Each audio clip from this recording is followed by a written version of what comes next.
Hello students, welcome to my YouTube channel. आज हम आप लोग के बीच लाए हैं एक नया टॉपिक। साइंस का टॉपिक है और ये टॉपिक ऐसा है कि हर एग्जाम में पूछा जाता है, वो चाहे आपका बोर्ड एग्जाम हो या आपका कॉम्पिटिटिव एग्जाम हो। कॉम्पिटिटिव एग्जाम कोई भी हो, ठीक है, कोई ऐसा एग्जाम नहीं है जो इस टॉपिक को छोड़ेगा।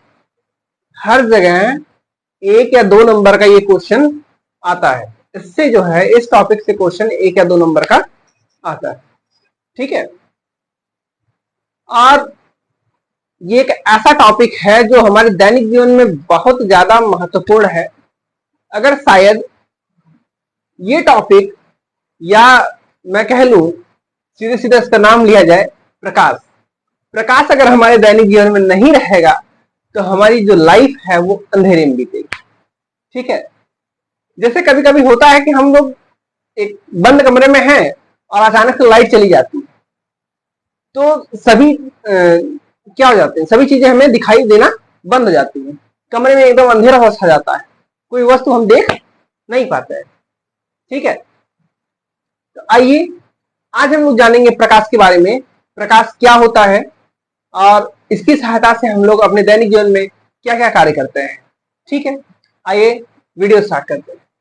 अगर आप हमारे चैनल पर नए हैं तो प्लीज चैनल को सब्सक्राइब कर लीजिए, बेल आइकन प्रेस कर लीजिए, और हमारी वीडियो अगर हेल्पफुल लगे तो प्लीज चैनल को लाइक कर दीजिए, वीडियो को लाइक करिए, क्योंकि ये वीडियो बनाने में बहुत सारी मेहनत लगती है और इससे हमें एक मोटिवेशन मिलेगा, जिससे हम और ढेर सारी वीडियो हम आप लोग के लिए लेके आएंगे। आइए वीडियो को स्टार्ट करते हैं। देखिए प्रकाश, प्रकाश क्या है? प्रकाश एक प्रकार की ऐसी ऊर्जा है जिसकी सहायता से हम वस्तुओं को देख पाते हैं, ठीक है। प्रकाश एक प्रकार की विकिरण ऊर्जा है जिसकी सहायता से वस्तु हमें दिखती हैं या वस्तुओं को हम देख पाते हैं। जनरली होता यह है कि, अच्छा एक बात ध्यान दीजिएगा, प्रकाश स्वयं हमें नहीं दिखता है, प्रकाश की सहायता से हम वस्तु को देखते हैं। देखिए कैसे, ये मान लीजिए ये प्रकाश है, ठीक है। और ये क्या है, इधर से कोई वस्तु बना देते हैं, ठीक, और यहां से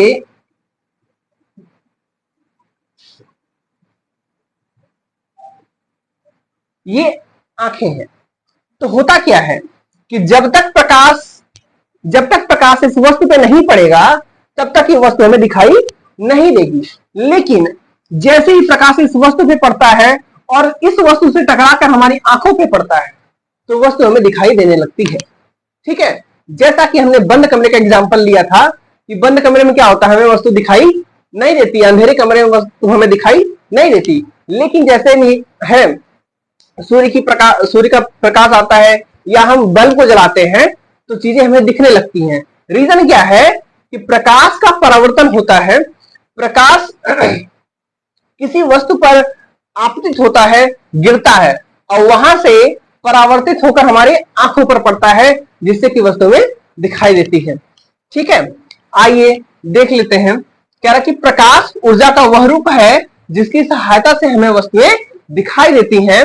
जब प्रकाश किसी वस्तु पर आपतित होता है तो वह परावर्तित होकर हमारी आंखों तक पहुंचता है, जिसके फलस्वरूप हमें वस्तु दिखाई देती है, ठीक है। तो आपने जाना कि प्रकाश, ये प्रकाश है। प्रकाश जब किसी वस्तु पर पड़ता है वहां से परावर्तित होकर हमारी आंखों पर पड़ता है, उसके बाद हमें वस्तु दिखाई देती है। अगर ये प्रकाश इस वस्तु पर आना बंद हो जाए तो क्या होगा, वस्तु हमें नहीं दिखाई देगी, ठीक है। इस बात को ध्यान से समझिएगा। आइए प्रकाश के गुणों के बारे में जानते हैं कि प्रकाश कैसे वर्क करता है, ये कैसे चलता है, या इसकी तरंगदैर्घ्य क्या है, क्योंकि जो क्वेश्चन आपके बनेंगे वो यहीं से बनेंगे। आइए देखते हैं। क्या है गुण, क्या है, क्या है, प्रकाश विद्युत चुंबकीय तरंगों के रूप में चलता है। प्रकाश कैसे चलता है, तो विद्युत चुंबकीय तरंगों के रूप में चलता है। क्या है, प्रकाश सदैव सीधी रेखा में चलता है।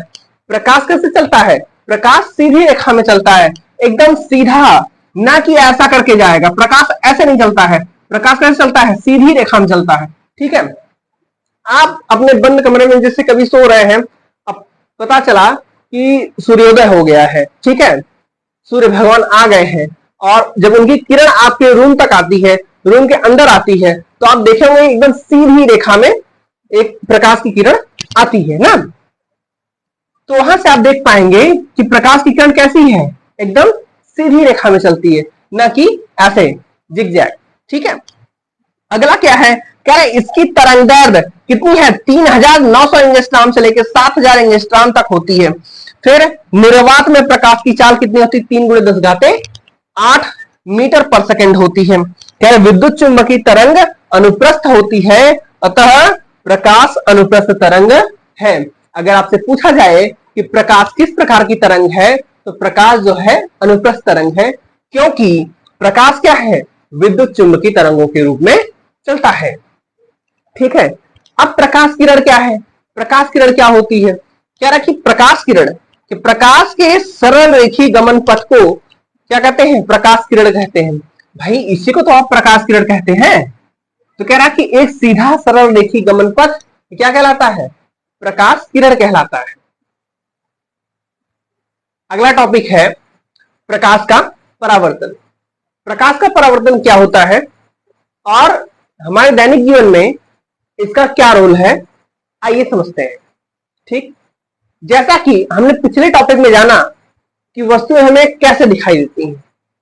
अगर प्रकाश ना हो तो क्या हमें वस्तुएं दिखाई देंगी, तो आइए देखते हैं। कह रहा प्रकाश का परावर्तन, जब प्रकाश किसी चिकने तल पर गिरता है तो उसका अधिकांश भाग वापस लौट जाता है, आता है। प्रकाश के चिकने तल से टकराकर लौटने की इस प्रक्रिया को प्रकाश का परावर्तन कहते हैं। इसका मतलब ये हो गया कि प्रकाश के परावर्तन के मदद से ही हमें वस्तुएं दिखाई देती हैं। जैसे कि यहां पे फिगर में दिखाया गया है कि अगर यहां पे ये आपतित ना हो तो ये सरफेस मुझे दिखाई नहीं देगा, आपको नहीं दिखाई देगा। तो कोई प्रकाश किरण है, बिंदु बी पर आपतित होती है और यहां से टकराकर पुनः उसी दिशा में, ठीक है, उसी माध्यम में वापस लौट जाती है। इस प्रक्रिया को क्या बोलते हैं, प्रकाश का परावर्तन बोलते हैं। अब इसमें जो है कुछ मुख्य तथ्य हैं, जैसे कि आपतित किरण हो गया, अविलंब हो गया, परावर्तित किरण हो गया। ये सभी चीजें क्या हैं, आइए समझते हैं एक एक करके। कह रहा आपतित किरण, आपतित का मतलब होता है गिरना। ठीक है, तो जो किरण इस बिंदु पर गिरती है उसको आपतित किरण बोलते हैं, और यहां से टकराकर वापस होती है उसको बोलते हैं परावर्तित। ठीक है, टकराकर वापस लौटना परावर्तित कहलाता है। तो ये क्या कहलाएगा, परावर्तित किरण है। ठीक है, और ये जो है अविलंब, अविलंब क्या है कि इन दोनों को संविभाजित करने वाला एक लंबवत रेखा है जिसको आप अभिलंब बोलते हो, और इन दो कोणों को एक समद्विभाजक के रूप में कार्य करता है अविलंब, जिसको ये आपतन कोण हो जाता है और ये परावर्तन कोण हो जाता है। इसको आप आई बोलते हो और इसको आर बोलते हो। इंसिडेंट एंगल और रिफ्लेक्शन एंगल या रिफ्लेक्ट एंगल बोलते हो। ठीक है, आइए तो परावर्तन के नियम क्या है, इनके मुख्यतः दो नियम हैं, आइए देखते हैं। कह रहा प्रथम नियम, आपतित किरण, अभिलंब, परावर्तित किरण तीनों एक ही तल में होते हैं। कह रहा आपतित किरण, अभिलंब और परावर्तित किरण तीनों कहां हैं, एक ही तल में है ना, इस बिंदु पर है। इस बिंदु को क्या बोलते हैं, आपतन बिंदु बोलते हैं। बिंदु बी को क्या बोलेंगे, आपतन बिंदु। आइए दूसरा नियम देखते हैं। कह रहा है कि परावर्तन कोण सदैव आपतन कोण के बराबर होता है। कह रहा है कि आपतन कोण सदैव परावर्तन कोण के बराबर होता है, या आप कह सकते हो कि परावर्तन कोण सदैव आपतन कोण के बराबर होता है। ठीक है, अगर वीडियो पसंद आया हो तो लाइक करिए, अपने दोस्तों में शेयर करिए, और अगर आप हमारे चैनल पे नए हैं तो प्लीज चैनल को सब्सक्राइब कर लीजिए ताकि हमारी वीडियो आपके यहां तक पहुंचती रहे।